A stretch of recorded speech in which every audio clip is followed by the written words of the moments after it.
Sagad sa sa kademonyohan itong spokesperson na ito ng Malacanang. Ano pa yung kanyang mga sinabi? Pati yung kay Inday Sara, meron siyang statement. Pakinggan natin. Po a reaction from the palace regarding the statement of VP Sara Duterte in an interview yesterday sa Digos City where she stated, and I quote, "Marami siyang kakulangan bilang presidente, hindi lamang sa pagbibigay ng simpatya at empathy sa ating mga kababayan. More than that ay yung problema at eskandalo sa paggamit ng pera ng bayan." Salamat po. Okay. Nakakuha po ako ng transcript niyan. At napansin ko po na maaari na ganito ang nagiging sagot ng Vice Presidente dahil na-feed siya ng mga maling impormasyon. Public information, mga bossing. Claire Castro, for your information, dahil uninformed ka. At dahil hipokrito ka at anlisabaw ang utak mo. Public knowledge po yung gera na nangyayari sa ibang bansa. And public knowledge po. Public knowledge po na hindi nakapagpadala ang Pilipinas ng eroplano papunta sa Middle East para sagipin yung mga kababayan natin na gusto nang umuwi ng Pilipinas dahil apektado sila ng gera. Public knowledge po yan. Oo, alam ng taong bayan yan, ma'am. Hitinulungan pa nga tayo ng Singapore para mailikas yung mga kababayan natin. Hanggang ngayon, wala pa rin tayong from our initiative na pumunta ro. Na kumalat sa social media yung video nung OWA o DMW ba yan? O embassy dyan sa Bahrain. Tinataboy yung mga Pilipino at sinasabihan silang walang pera. Sabi nung Pilipinas, walang pera, umalis na kayo. Wala na, kahit magsumbong pa kayo kanino. Kita naman ng taong bayan yan. Nakikita ng taong bayan, galit yung mga OFW. O sino dito, mga OFW na galit sa administrasyon? Ilagay nyo dyan sa comment section. Lagay nyo, ako, tagasan kayo. Ako, Bahrain. Ako, Dubai. Ako, Jordan. Ilagay ninyo para makita nitong tanga na to. Oo, na talagang alam ng mga Pilipino na hindi talaga naasikaso yung mga kababayan natin dyan. Walang contingency plan si Bongbong Marcos dito sa nangyaring itong gulo na to dyan sa Middle East. Wala. Mas planado pa nila yung pagpapa-impeach kay VP Sara. Mas planado pa nila yan. Pero dito sa mga sitwasyon, dito sa sa mga nangyayari sa gera, wala.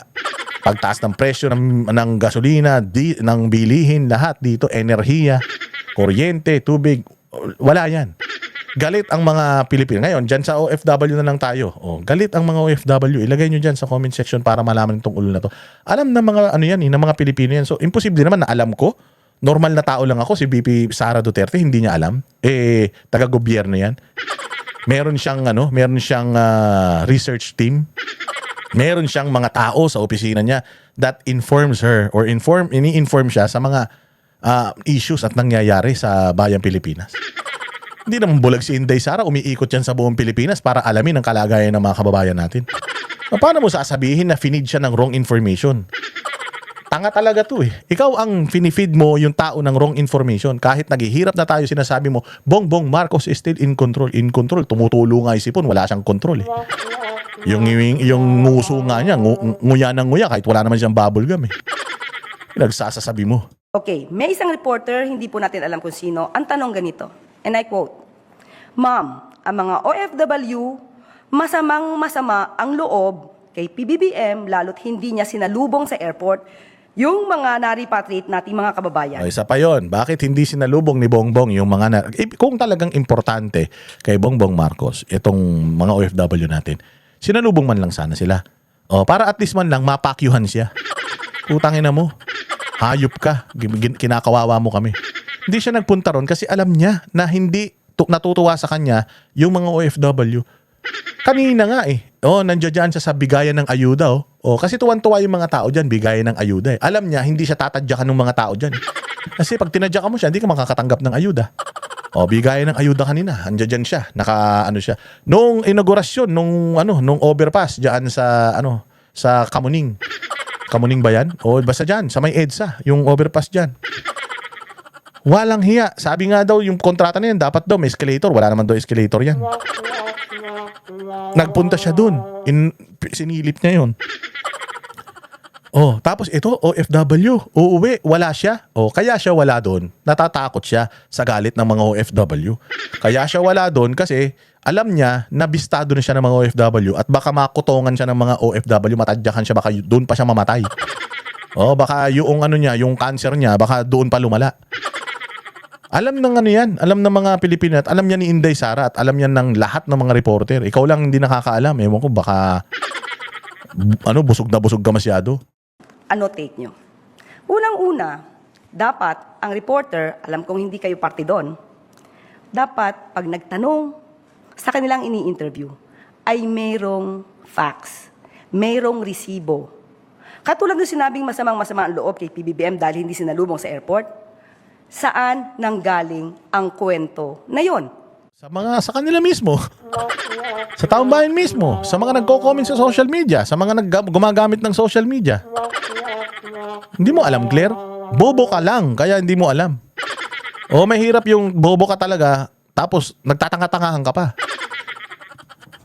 So, ngayon, dahil mali na yung premise, sumagot ang Vice Presidente. Ang sabi niya, nakikiisa tayo sa pinagdadaanan ng karamihan nating mga kababayan sa overseas. At yon, nabanggit mo nga, marami siyang kakulangan bilang presidente. Kaya tuloy nasasabi nating nagiging source of fake news ang Vice Presidente dahil pinagmumulan din. Yan, so sinisi pa media. Sinisi pa yung media. Actually, yung media na nagtanong na yun, taga-SMNI yun, di mo pa sabihin. Pati ba naman tanong ng SMNI, bawal pa rin sa inyo? Ano ba naman yan? Lahat na lang pinagbawal nyo. Hindi kayo bawal magnakaw. Hindi kayo bawal magsinungaling. Hindi kayo bawal, bawal mang-alipusta, mang-abuso ng mga Pilipino. Pero lahat ng gagawin, ng pati ba naman yung mga pagtatanong ng mga reporter, bawal sa inyo. Kaya daw nagiging source si Inday Sara ng fake news. Hindi naman sasagot si Inday Sara kung hindi niya alam yung tanong. O yung sagot doon sa tanong. Tinanong siya. Kaya nga, di ba, natatandaan nyo, pag may tinatanong kay Inday Sara, sinasabi niya na, hindi ko masasagot yan kasi wala naman akong information tungkol dyan eh. Hindi ko masasagot yan kasi hindi ko pa naman narinig yung sinabi. Hindi ko masasagot yan kasi ganito, kasi ganyan.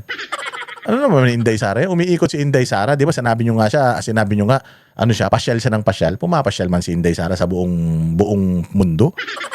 Oo, naikot na niya ng lahat ng may mga Filipino community sa buong Middle East. Nagpupunta yan. Oh, so naririnig niya from the horse's mouth, ika nga, straight from the horse's mouth, lahat ng mga reklamo. So alam niya yun. Si Bongbong, alam ni Bongbong yun. Hindi alam ni Bongbong yun kasi pag nagpupunta si Bongbong sa ibang bansa, puta nagpa-party lang yan. Sabi ni Dean Chase, nagpapatira daw sa puwet yan. Tapos sabi, kumo-callboy daw yan. Sabi nung kapatid, addict daw yan. O kaya hindi siya umuupo sa mga Pilipino. Pupunta na siya sa stage tapos kakanta sila ng What's Going On. 'Di ba? Oh, kaya ayan, alam ni Inday na galit talaga yung mga Pilipino. Si Bongbong kung hindi niya alam yun, that is because out of touch siya. Wala na talaga siya sa utak. Sabi nga ganyan daw talaga pagka alam mo yun, sabog. Ng fake news yung tanong ng ibang reporter. So sana maiwasan ng ibang mga reporter, I'm not pertaining to all of you because I know you're all professional here.